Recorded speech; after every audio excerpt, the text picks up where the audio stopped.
Class 10 Maths Exercise 3.1 Topic name is Linear Equations in Two Variables. Linear equation का meaning हुआ that equation whose degree is 1 और degree 1 का meaning हुआ equation में जो variable use किया गया है उसका हाईएस्ट पावर 1 हो. In two variables means the equation contains two variables. तो इस तरह linear equation in two variable का जो डिफिनीशन हुआ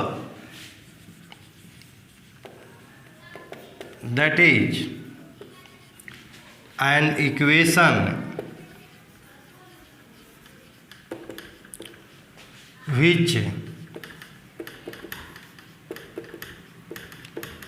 involves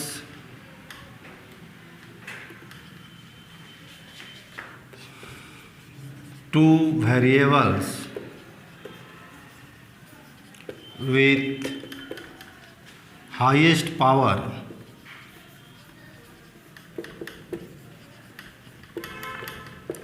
one.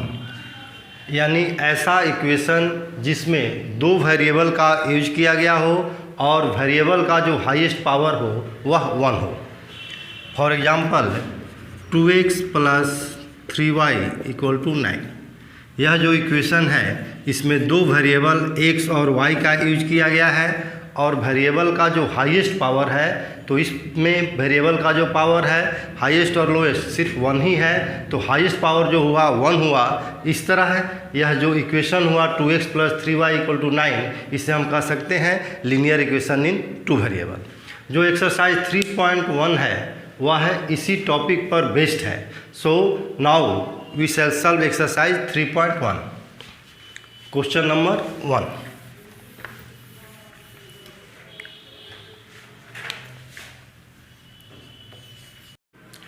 Aftab tells his daughter, 7 years ago, I was 7 times as old as you were then. यानी आफ्ताब अपने daughter से कहता है कि 7 साल पहले मेरी जो उम्र थी वह उस समय के तुम्हारी उम्र से 7 टाइम्स ग्रेटर थी. ऑल्सो 3 years फ्रॉम नाउ यानी अभी से 3 साल बाद I shall be 3 times as old as you will be. जो मेरी उम्र होगी वह तुम्हारी उम्र से 3 गुना ज़्यादा होगी. Represent this situation algebraically and graphically. अब क्वेश्चन में कह रहा है कि यह जो सिचुएशन है कंडीशन दिया हुआ है इसको आपको अलजेब्रिकली रिप्रेजेंट करना है और साथ ही साथ ग्राफिकली रिप्रेजेंट करना है. तो अलजेब्रिक रिप्रेजेंटेशन का मीनिंग हुआ कि इस कंडीशन को जब आप इक्वेशन के फॉर्म में लिखते हैं यानी इसके हेल्प से जब आप इक्वेशन फॉर्म कर देते हैं दैट इज कॉल्ड अलजेब्रिकल रिप्रेजेंटेशन. और उसी इक्वेशन से जब आप ग्राफ ड्रॉ करते हैं तो उसे हम कहते हैं ग्राफिकल रिप्रेजेंटेशन. तो सबसे पहले हम इसका इक्वेशन फॉर्म करेंगे. तो इक्वेशन फॉर्म करने के लिए जो वेरिएबल क्वांटिटी है उसे वेरिएबल के रूप में x और y के रूप में हम सपोज करते हैं. तो यहाँ जो वेरिएबल क्वांटिटी है वह है आफ्ताब का एज और उसकी लड़की का एज. क्योंकि कभी वह 7 टाइम्स हो जा रहा है कभी 3 टाइम्स हो जा रहा है. तो वेरिएबल क्वांटिटी आगे के एक्सरसाइज में वही अननोन क्वांटिटी होता है उसी को हम फाइंड करते हैं. तो यहाँ पर जो वेरिएबल क्वांटिटी है वह आफ्ताब का और उसके लड़की का एज है. तो इसे हम सपोज करेंगे let Aftab present age be x and his daughter's present age be y. जब आपको किसी का प्रेजेंट एज मालूम हो और 7 years एगो यानी 7 साल पहले का एज निकालना हो. जैसे यदि आपका एज 15 years है अभी प्रेजेंट एज और आपसे पूछा गया कि 7 साल पहले आपका एज क्या था तो आप बोलेंगे 15 - 7 यानी 8. उसी तरह आफ्ताब का प्रेजेंट एज x है तो 7 years एगो यानी 7 साल पहले इसका जो एज होगा वह हो जाएगा x - 7. और उसी तरह डॉटर्स का जो 7 साल पहले का एज जो होगा वह हो जाएगा y - 7. तो लिखिए therefore 7 years ago Aftab age equal to x minus 7 and his daughter's age equal to y minus 7। Question कह रहा है कि यह जो एज है, यह एज इस एज से 7 टाइम्स ग्रेटर है। तो जब आप इक्वेशन फॉर्म करेंगे according to question x minus 7 equal to y minus 7, बहुत से स्टूडेंट्स क्या करते हैं कि चूँकि यह इससे 7 टाइम्स ग्रेटर है तो इधर 7 से मल्टीप्लाई कर देंगे, जो कि गलत होगा, क्योंकि आप इक्वेशन जब फॉर्म कर रहे हैं तो इक्वल टू के दोनों तरफ यानी LHS और RHS दोनों तरफ जो क्वांटिटी हो वह इक्वल होना चाहिए। तो इक्वल करने के लिए जो स्मॉलर है यानी x माइनस 7 y माइनस 7 से 7 टाइम्स ग्रेटर है, तो स्मॉलर जो क्वांटिटी है उधर हम 7 से मल्टीप्लाई करेंगे। इस बात का आप लोग ध्यान रखेंगे कि जब भी आप इक्वेशन फॉर्म कर रहे हैं तो जो स्मॉलर क्वांटिटी है, यदि कोई नंबर ऐड करना हो या किसी नंबर से मल्टीप्लाई करना हो तो जो स्मॉलर क्वांटिटी है उधर ही हम ऐड करेंगे और उसी को मल्टीप्लाई करेंगे, तभी आपका जो इक्वेशन होगा वह बैलेंस होगा, यानी दोनों तरफ इक्वल क्वांटिटी हो जाएगा। अब इसको सॉल्व करने पर ये हो जाएगा x माइनस 7 यहाँ लिख दीजिए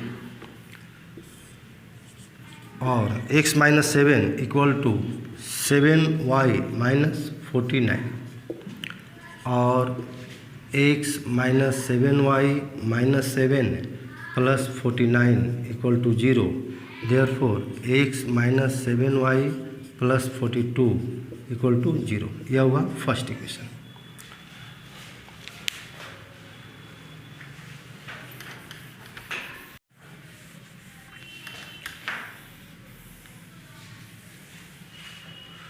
सेकेंड इक्वेशन के लिए 3 साल बाद का एज हम निकालेंगे, तो लिखिए after 3 years Aftab's age equal to x plus 3 and his daughter's age equal to y plus 3, और यह जो एज है इस एज से कितना ज़्यादा है, 3 टाइम्स ग्रेटर है।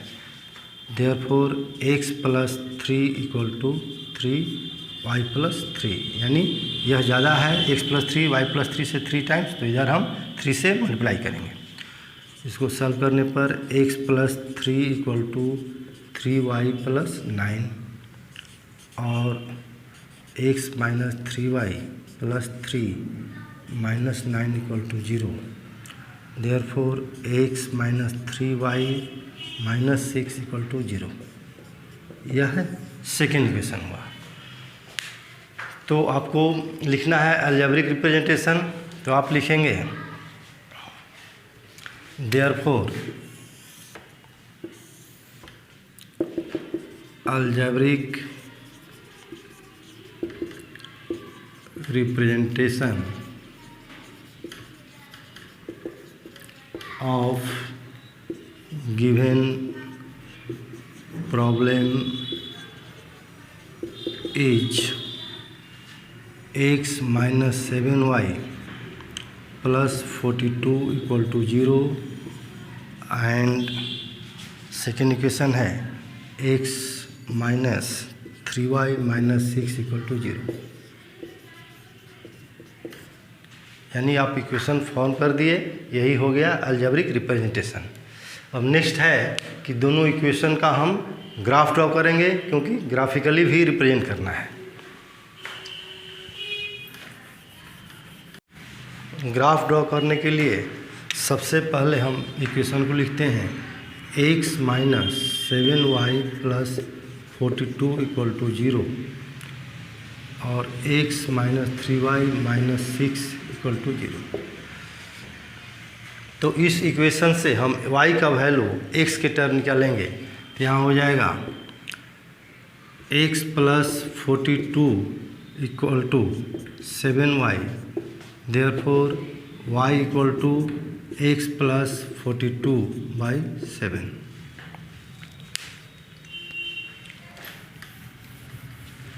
जब इसका हम सॉल्यूशन चार्ट बनाएंगे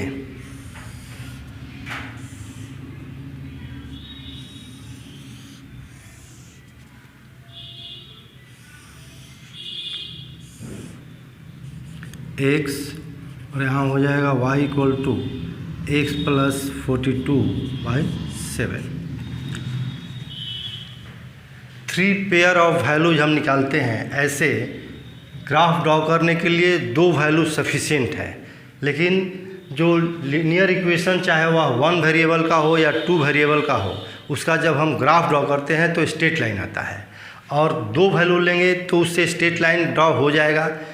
यह पता नहीं चल पाएगा कि जो वैल्यू है वो सही है या रॉन्ग है। तो इसके लिए जब हम 3 वैल्यू निकालते हैं तो तीनों जो वैल्यूज है जिसको हम ग्राफ पर पॉइंट के रूप में रिप्रेजेंट करते हैं, वह यदि सेम स्ट्रेट लाइन में नहीं हुआ, इसका मतलब है कि आपका सॉल्यूशन गलत है, और यदि सेम स्ट्रेट लाइन में आ जाएगा तीनों पॉइंट तो आपका सॉल्यूशन सही है। इसलिए हम 3 सॉल्यूशन निकालेंगे। 3 सॉल्यूशन निकालना बेटर होगा। तो x का वैल्यू यहाँ पर ऐसा वैल्यू पुट करना है जिससे न्यूमरेटर जो है वह डिनोमिनेटर से कैंसिल हो जाए। तो x का वैल्यू 0 रखा गया तो 0 + 42/7 यानी यहाँ 6 हो जाएगा।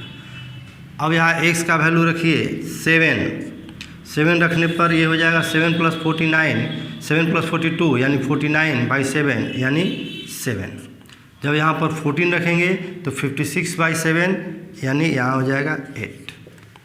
इसी तरह सेकेंड इक्वेशन का सॉल्यूशन चार्ट हम बनाएंगे।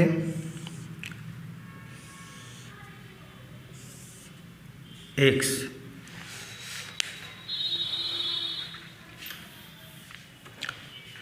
इसमें भी y का वैल्यू x के टर्म में निकालना है। तो x - 6 = 3y, therefore y = x - 6/3, y = x - 6/3। यहाँ वैल्यू रखिए 6, तो 6 - 6 0/3 0। नेक्स्ट वैल्यू यहाँ 9 रखिए, 9 - 6 यानी 3/3 1। 12 रखने पर 12 - 6 यानी 6/3 2।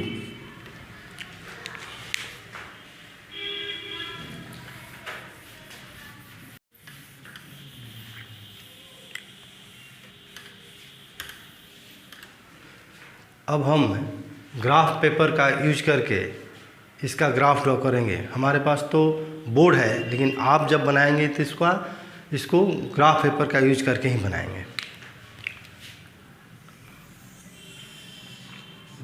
ग्राफ पेपर में एक वर्टिकल लाइन ड्रॉ करेंगे और एक हॉरिजॉन्टल लाइन। हॉरिजॉन्टल लाइन जो है यह हुआ x एक्सिस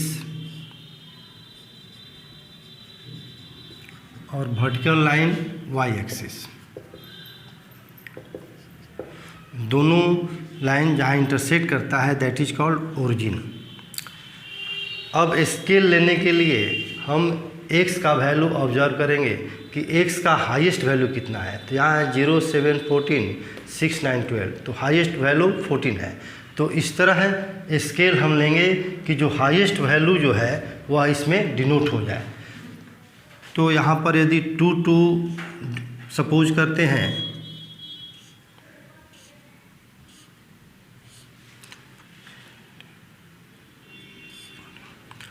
टू 4 6 8 10 12 14।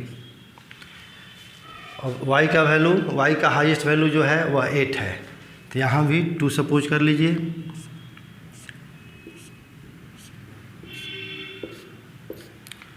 टू 4 6 8 10 12 14 16। यह जो आप सपोज करेंगे वह वैल्यू पर डिपेंड करता है, और ज़्यादा वैल्यू हो तो यहाँ पर आप 5 10 15 इस तरह सपोज कर सकते हैं। तो स्केल यहाँ पर डिनोट भी करना होगा, लिखना होगा यहाँ पर कि स्केल आपने क्या लिया। एक्चुअल में 2 थिक लाइन के बीच में 10 स्मॉलर स्क्वायर होता है, तो यहाँ पर लिखेंगे on both axes 10 smaller square equal to 2 units। यहाँ पर इसको हम 2 यूनिट सपोज किए हैं। अब जो वैल्यू जो है पेयर वाइज वैल्यूज हम ग्राफ पर ले जाएंगे। एक्चुअल में एक्स और वाई का जो कंसर्निंग वैल्यूज है यह कोऑर्डिनेट्स कहा जाता है, और यह पेयर वाइज वैल्यूज ग्राफ पर ले जाते हैं तो उससे एक पॉइंट को डिनोट किया जाता है, और यह जो वैल्यूज हुआ 0,6 वह उस पॉइंट का कोऑर्डिनेट्स कहा जाता है। जो पहला वैल्यू है वह एक्स कोऑर्डिनेट कहा जाता है जिसको हम एब्सिसा भी कहते हैं, और सेकंड जो वैल्यू है वह वाई कोऑर्डिनेट जिसे हम ऑर्डिनेट भी कहते हैं।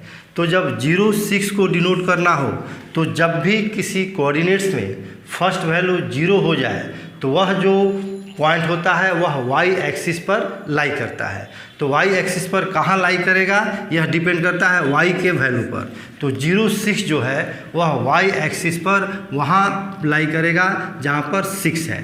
तो यह जो पॉइंट हुआ ये हुआ 0,6।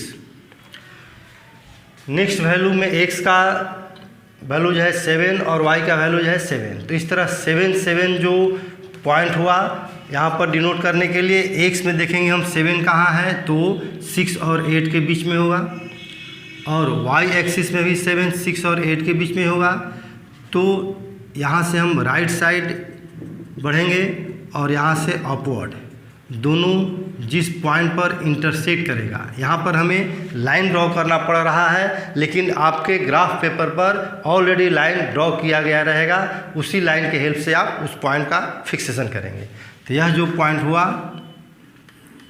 ये हुआ 7 थर्ड जो सोल्यूशन है 14 8। तो 14 8 एक्स एक्सिस पर 14 यहाँ है और वाई एक्सिस पर 8 यहाँ है। तो इस तरह ये 8 और ये 14।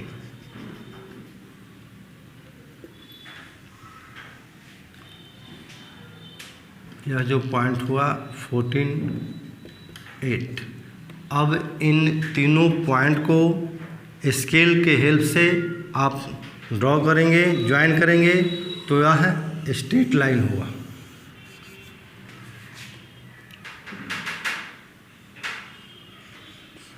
लीनियर इक्वेशन चाहे वह 1 वेरिएबल का हो या 2 वेरिएबल का, जब भी आप लीनियर इक्वेशन का ग्राफ ड्रॉ करते हैं तो वह स्ट्रेट लाइन होता है। तो यह जो ग्राफ है उसका जो इक्वेशन है वह यहाँ पर हम लिख देंगे।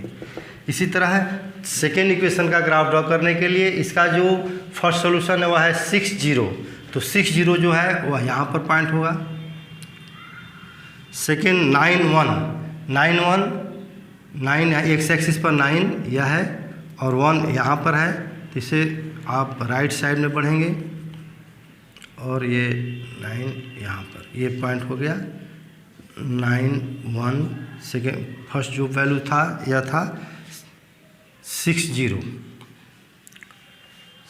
0 ये पॉइंट यहाँ पर 6 0। थर्ड वैल्यू 12 और ये 2।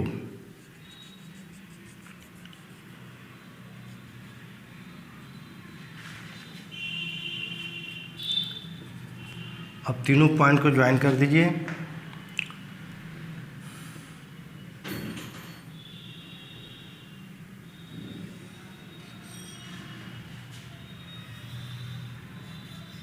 और इस इक्वेशन को भी यहाँ लिख देना है। इस तरह है जो ग्राफिकल रिप्रेजेंटेशन था वो ये हुआ जब दोनों इक्वेशन का ग्राफ ड्रॉ कर दिए, that is called graphical representation of given problem.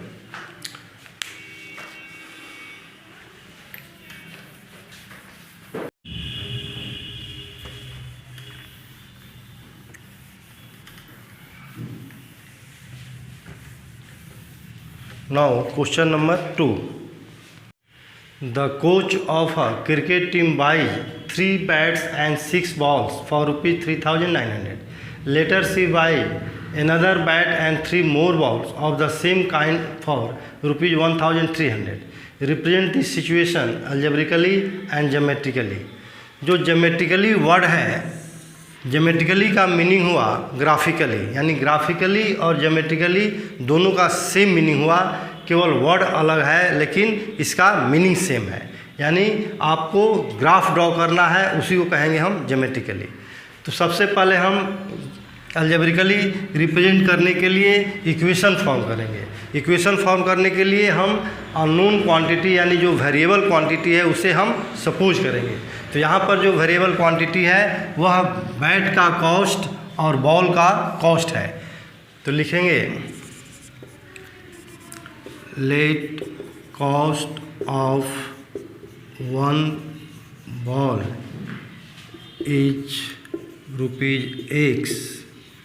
One ball नहीं, यहाँ बैट लिखिए, bat is ₹X and cost of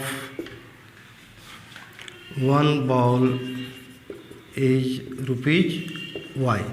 तो इस तरह 3 बैट्स और 6 बॉल का जो कॉस्ट है वह 3900 है।